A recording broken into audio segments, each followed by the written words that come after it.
Friends, இன்றைக்கான இந்த பதிவில் இந்த கத்திரியிலேருந்து கத்திரி விதைகளை நம்ம எப்படி பிரித்து சேகரித்து வச்சுக்க போகிறோன்றதை பற்றி தான் பார்த்துக்க போகிறோம்.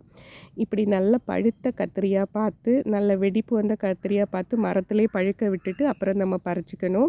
சில நேரம் நம்ம கண்ணுக்கு தெரியாமே ஒளிஞ்சு பழுத்து போய் இருக்கும். அதை அப்படியே விதைக்கி விட்டுறலாம்.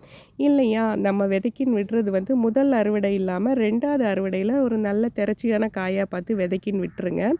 பறிச்சிட்டு வந்த காயை இப்படி யூஸ் அண்ட் த்ரோ ஒரு கண்டெய்னரில் போட்டு மூடிட்டு வச்சுருங்க டைட்டாக.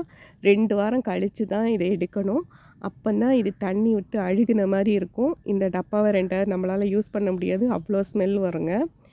இந்த தண்ணி விட்டு இருக்கிற இந்த அழுகின காயில் இருந்து தான் அந்த நேர்த்தியான முளைப்பு திறன் உள்ள விதைகளை நம்ம எடுக்க போகிறோம். இது பாருங்கள் எவ்வளோ அழுகி போய் இருக்குன்ட்டு. இந்த காயை நம்ம தண்ணி விட்டு நல்லா அலச போகிறோங்க.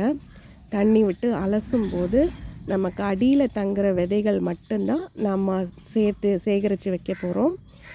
என்ன தான் இருந்தாலும் நம்ம வீட்டில் காய்க்கிற ஒரு காய்க்கின் தனி ருசியும் சுவையும் கண்டிப்பாக உண்டுங்க. நமக்கு கூடுதல் சந்தோஷமும் அதுதான்.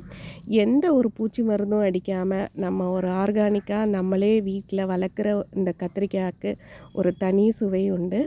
ஒரு 2 செடி போதுங்க நமக்கு வீட்டுக்கு. நம்ம குடும்பத்துக்கு அத்தனை பேருக்கும் தேவையான காய்களை அதுக்கு தந்துக்கிட்டே இருக்கும். 2 வருஷத்துக்கு ஒரு கத்திரி செடியை நல்லா பராமரித்தோன்னா அது எந்த குறையும் இல்லாத கத்திரிக்காய் நமக்கு வந்துக்கிட்டே இருக்குங்க. இங்கே பாருங்கள், இதை இப்போ நல்லா அலசிட்டோம். அலசின தண்ணியை கீழே விடாமல் ஏதாவது செடிக்கு எல்லாம் ஊற்றி விட்டுருங்க.